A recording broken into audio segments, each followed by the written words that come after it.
अभी हाल ही में Indian institute of soil science ने एक रिपोर्ट अखबारों में प्रकाशित की।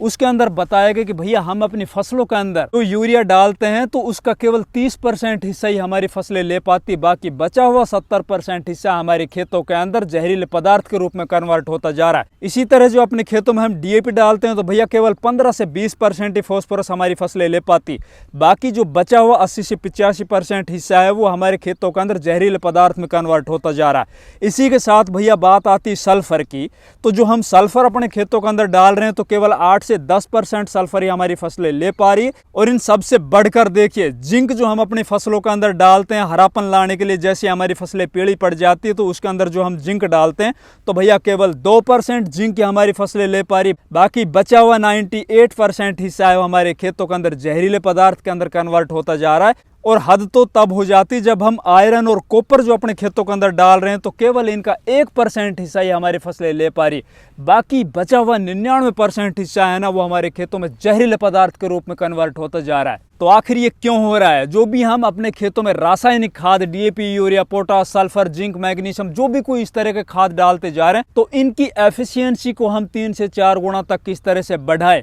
इनके हम 100% रिजल्ट किस तरह से लें। तो नमस्कार, मैं इंद्रपाल यादव, आप देख रहे हैं देश का सबसे विश्वसनीय फार्मिंग यूट्यूब चैनल देश की जान हमारे किसान। और अभी तक इस चैनल को सब्सक्राइब नहीं किया है तो प्लीज चैनल सब्सक्राइब कर लीजिए। साथ ही वीडियो अगर आप लोगों को पसंद आया तो वीडियो को ज्यादा से ज्यादा दूसरे किसान भाइयों तक भी शेयर कीजिए। सबसे पहले अपन बात करते हैं रासायनिक खादों में डीएपी की ताकत को हम किस तरह से बढ़ाएं। इसके बाद फिर जो भी बचे हुए खाद है उनकी एफिशिएंसी बढ़ाने के तरीके बताऊंगा, क्योंकि डीएपी है ना वो सबसे बड़ा पोषक तत्व होता है अपनी फसलों के उत्पादन को बढ़ाने में, या फिर हम जो भी कोई फसल अपनी बुआई करने जा रहे हैं तो शुरुआत में बेसल डोज में हम जो सबसे पहले खाद देते हैं वो डीएपी देते हैं। लेकिन भाइयों हम कुछ अनजाने में ऐसी गलतियां कर चुके हैं या फिर हम लगातार करते जा रहे हैं जिसकी वजह से डीएपी के जो रिजल्ट है हमें केवल 15 से 20% ही मिल पा रहे हैं। उनके अंदर हमारी गलती नंबर 1 क्या है? किसान भाइयों वीडियो में आगे बढ़ने से पहले बात करते हैं धान की एक बेहतरीन हाइब्रिड वैरायटी देहात डीपीएस समृद्धि के बारे में। तो भैया इस वैरायटी की कुछ खूबियां बताता हूँ। देखिए ये वैरायटी कम दिनों में मतलब 120 से 25 दिनों में पककर तैयार हो जाती है।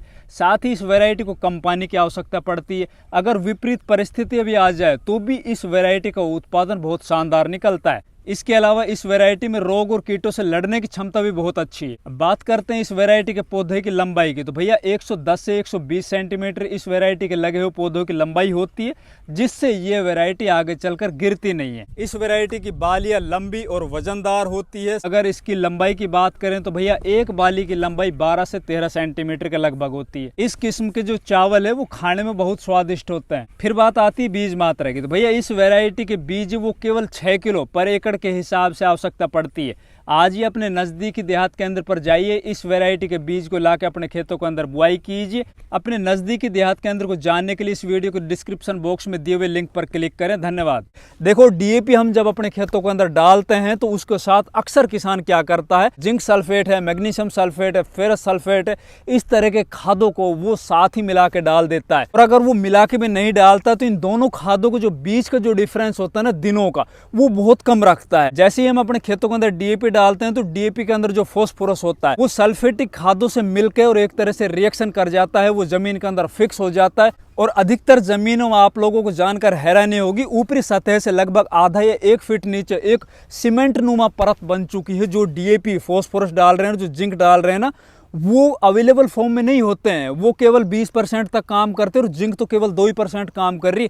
बाकी जो बचा हुआ मटेरियल है ना वो एक तरह से नीचे हमारी जमीन के अंदर सीमेंट नुमा एक बहुत मोटी परत बना चुका है। तो जड़ें हैं ना वो या तो ऊपर ही रह जाती है और वो नीचे चली भी जाती हैं, तो वो उन खादों को ग्रहण ही नहीं कर पाती। साथ ही हमारी जमीन की वाटर होल्डिंग कैपेसिटी है ना वो भी बहुत कम हो रखी है। तो भैया इसके अंदर आपको क्या करना है, एक तो डीएपी के साथ आपको कोई भी सल्फेटिक खाद, जिंक सल्फेट हो, मैग्नीशियम सल्फेट हो, फेरस सल्फेट हो, इस तरह के खाद है ना वो आपको बिल्कुल भी मिला के नहीं डालने हैं। कोशिश कीजिए बेसल डोज के अंदर जब आप डीएपी डालने जा रहे हो तो डीएपी को आप बुआई के साथ दे दीजिए, जिंक है उसको आप यूरिया के साथ पहले सिंचाई के साथ दे दीजिए। फिर इनके जो रिजल्ट है ना आपको बहुत ही शानदार देखने को मिलेंगे। इसके अलावा जो हमारी जमीन के अंदर एक मोटी लेयर जो सीमेंट नुमा पत्थर नुमा लेयर बन चुकी है ना, उसको हमें गहरी जुताई से जरूर तोड़ देना। अगर ये लेयर नहीं टूटी ना तो भैया आप ऊपर से चाहे जो जितने भी चाहे रासायनिक खाद डालो या कुछ भी डालो, आप बिल्कुल भी काम नहीं करेंगे। आपकी ज़मीन है ना वो धीरे धीरे धीरे धीरे बंजर बनती चली जाएगी। जो लेयर अभी इतनी मोटी है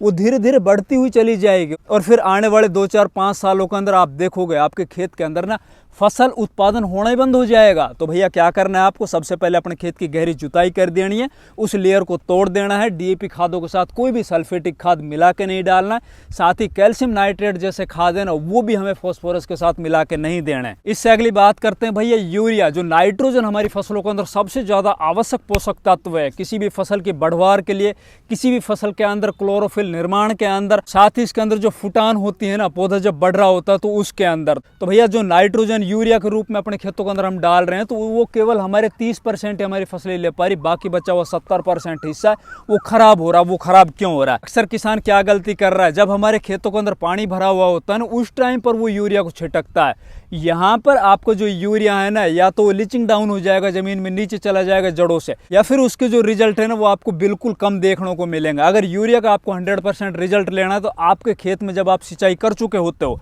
पानी है वो जमीन पी जा चुकी होती है और जमीन के अंदर अच्छे से पर्याप्त नमी होती है, उस टाइम पर अगर आप ऊपर से यूं टॉप ड्रेसिंग करोगे तो उसके 100% आपको रिजल्ट मिलेंगे।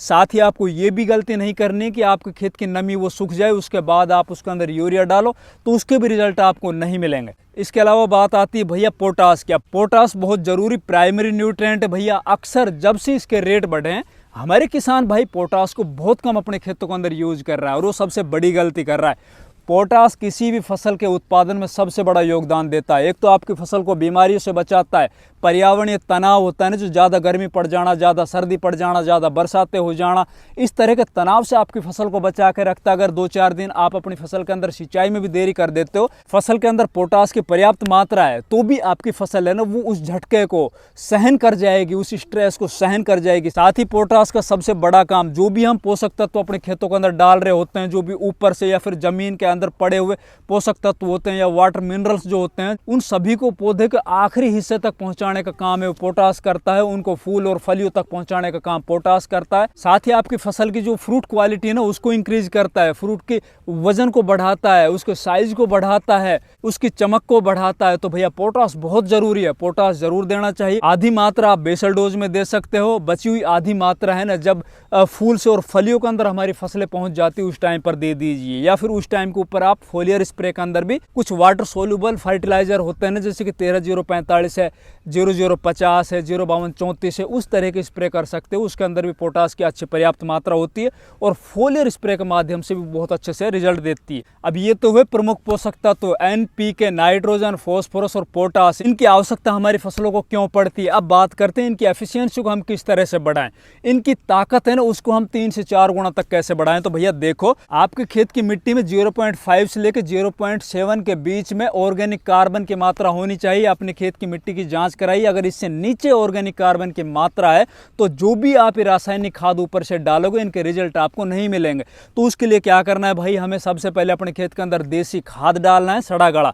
दूसरा, जो हमारी फसलों का बचा हुआ अवशेष होता है उसके अंदर आग नहीं लगानी है, उसको मिट्टी के अंदर तब्दील कर दीजिए, मिट्टी की जुताई करके और उसको मिट्टी के अंदर दबा दीजिए।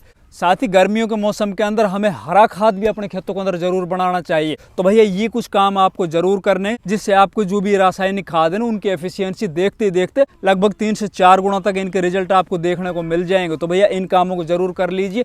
अगर हमारी वीडियो अच्छे लगे वीडियो को लाइक कीजिए, ज़्यादा से ज़्यादा दूसरे किसान भाई तक वीडियो को शेयर कीजिए और चैनल सब्सक्राइब नहीं किया तो प्लीज़ चैनल सब्सक्राइब कीजिए। धन्यवाद।